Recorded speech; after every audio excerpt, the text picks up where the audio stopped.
How's this doing, by the way? Jesus. It's a massacre. It's a bloodbath. Oh, lad, I saw a lot of good men die in that contest. Bro, Stans hit 5th? What happened? Doug's back. If you're above -4.7, you're actually beating the market. Doug and Aiden are beating the market. And Ludwig had Trump coin. Otherwise, he would be positive, I think. Yeah, he would. Pretty significantly. So Stans is just taking that. It's Reddit.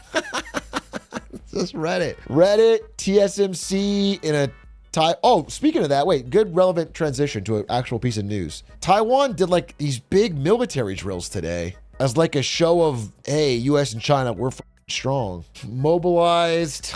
They held the first realistic and comprehensive civil defense drill to convince a skeptical US of its commitment to strengthening itself against what both see as a growing threat from China. It's just, I don't know how else to say this. Like, we all are confident in the short term, China will not aggress on Taiwan. But almost everyone is equally confident that in the long term, they eventually will. So it's like, it's this weird double standard in our minds where we're all like, no, it's not going to happen. But we do know it will eventually happen because they keep, like, they're not spending all the money and all the time and all the effort and all the threats for no reason. Like, they are, it's like, yeah, it's Schrodinger's invasion. It's such a weird spot to be in where everyone's status, even China wants the status quo of nothing to happen, but with the tacit agreement that something will eventually happen.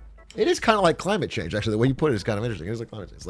It's not gonna, like, we'll still have winter this year, but like, it is kind of like Clancyville in a way, which is like run from it, hide from it, no matter what, your land gets swallowed up. Did you do a Studio Ghibli version of yourself yet? I did one better.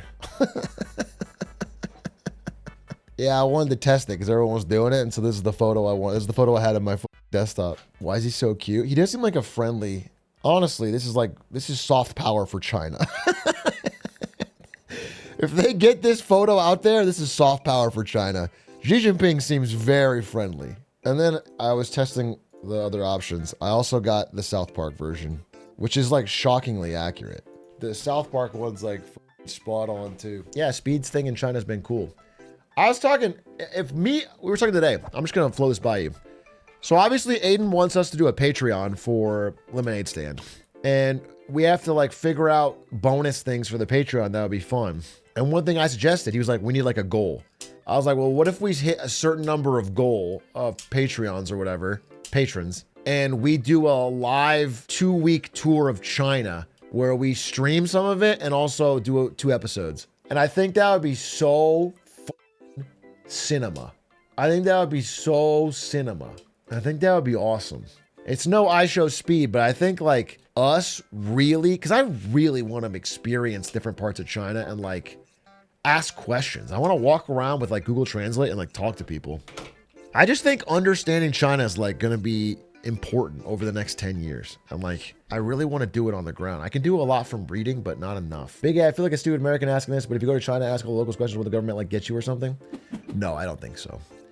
I honestly think if I go to China and I stream it and I think the only thing that get me in trouble in China is if I started going saying free Taiwan. If I say free Taiwan, or if I say, I don't know, I like rile up anti-Xi Jinping sentiment, then I can get in trouble. But realistically, they don't care, dude. People travel. Dude, Speed's in China right now doing a million things. People are live streaming China every day. It's not, people over exaggerate the risk or danger. And I think people will be surprised. I mean, people can see it now from live streams, but like, there's a lot of cool things I want to show off too. Actually, it's not even about showing good or bad. I want to show more realistic. It's a nuanced country, dude. I just want to show, I think people have a very one-dimensional view of China, and there's a lot of nuance to it and a lot of interesting parts of it. I think it's important because I think it's the most relevant country over the next 10 years. Maybe like the Chinese American split or not is like such a big point of the next 10 years. Would you go to Taiwan too? I mean, I want to. I will go to all this stuff, but it would be cool to do it with the Lemonade Stand and then be able to like record an episode there and like do some boys travel stuff. Isn't Twitch blocked in China? Bro, Jake and Bake is streaming from China every day. I'm sure I can figure it out. You should do a 24-hour work in a Chinese textile mill challenge. Sounds based. I would like to meet that Tony LC Sign guy. Can you please do a Lemonade Stand in the Australian housing market?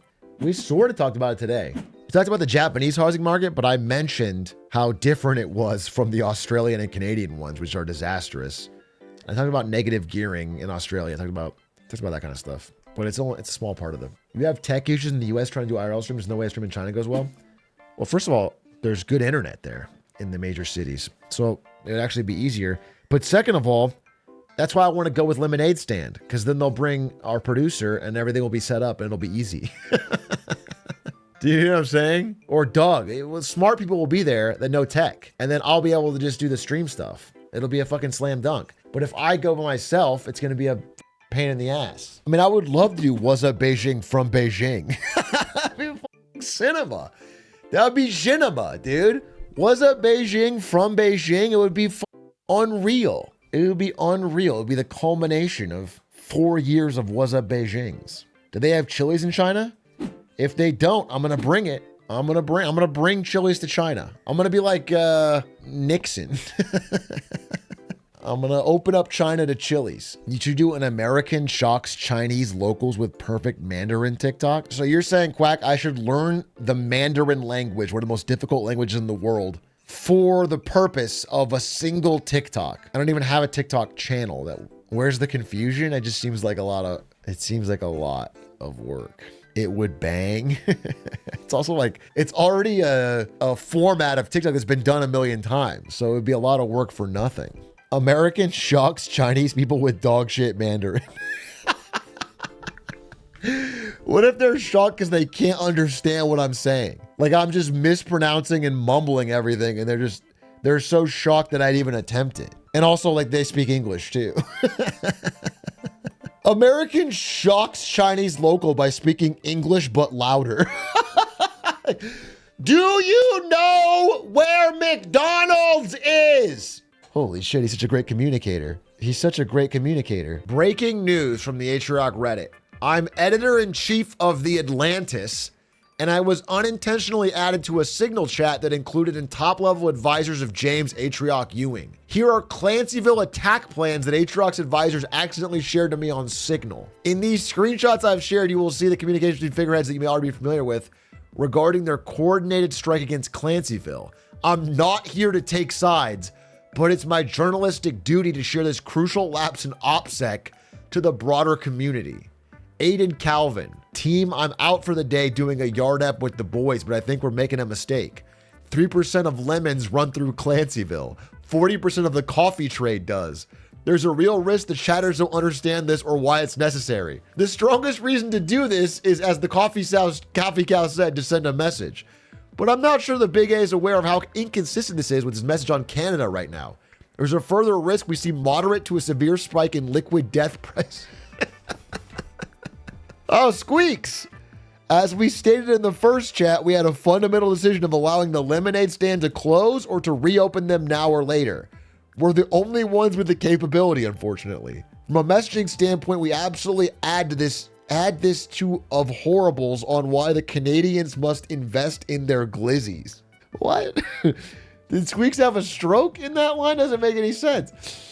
At Doug, if you think we should do this, let's go. I just hate bailing Canada out again. Let's make sure our messaging is tight here. I fully share your loathing of Canadian freeloading. It's pathetic. But Squeaks is correct. We're the only ones who can do this. Nobody else is close. Stands, as I heard it, the coffee cow was clear. E.g., if Canada send coffee, then what? I get it. I think I get the general idea. We launched the first glizzy package. Strike Balloons launch GH Ewings. What's crazy is this is all real. Like I'm joking and laughing and pretending to you guys that this is a joke, but I'm actually inside, I'm seething at this getting leaked. This is like a huge breach of security for what was originally a top secret operation. And then Squeaks with the hot dog American flag coffee emoji. Well, that's all real. I hate that it's figured out, but it wasn't classified. You know what I'm saying? It wasn't classified.